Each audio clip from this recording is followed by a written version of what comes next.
রোহিঙ্গা সংকট বাংলাদেশের উত্তরাঞ্চলীয় পাহাড়ি ও সীমান্তবর্তী জেলার সার্বভৌমত্ব হুমকির মুখে ফেলেছে বলে মনে করছেন বিশেষজ্ঞরা।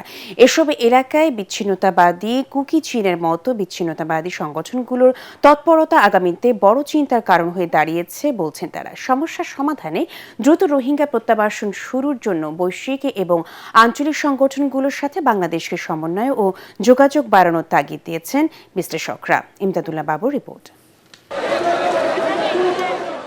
বারবারই হোঁচট খাচ্ছে রোহিঙ্গা সংকট সমাধানে বাংলাদেশের মানবিক ও আন্তর্জাতিক উদ্যোগগুলো। নতুন করে অন্তর্বর্তী সরকার ক্ষমতায় আসার পর সংকট নিরসনের পদক্ষেপ নেয়। দেশে আসেন জাতিসংঘের মহাসচিব। সেখানে এবছরের প্রথম দিকে রোহিঙ্গারা দেশে ফিরবেন এমন আশার কথা প্রধান উপদেষ্টা জানালেও এখন পর্যন্ত দৃশ্যমান কোনো অগ্রগতি নেই। এমন বাস্তবতায় রাজধানীতে জাতীয় নিরাপত্তা ও রোহিঙ্গা প্রত্যাবাসন নিয়ে এই সেমিনার, যেখানে বক্তারা জানান বর্তমানে দেশে রোহিঙ্গা জনগোষ্ঠীর সংখ্যা প্রায় 11 লাখ, যা 8 লাখ জনসংখ্যার দেশ ভুটানকে ছাড়িয়ে গেছে। রোহিঙ্গাদের ক্যাম্পে মাদক এবং অস্ত্রের ঝনঝনানি উদ্বেগ আরও বাড়িয়েছে বলছেন নিরাপত্তা বিশ্লেষকরা।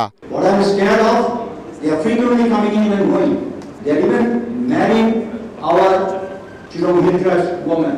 In the long run, if we remain timid, we don't enforce our sovereign authority, we might have to be set a part of our southern Chirom Hillcrest. পরিস্থিতি উত্তরণে একমাত্র রোহিঙ্গা প্রত্যাবাসনই সর্বশ্রেষ্ঠ উপায় বলে মনে করছেন আন্তর্জাতিক সম্পর্ক বিশ্লেষকরা। Establish a Rohingya commission or what could be called the Special Rapporteur Office within the government structure.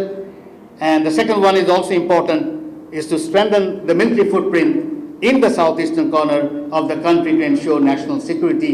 The expectation from a post-election government is not instant repatriation. I think that would be unrealistic to expect.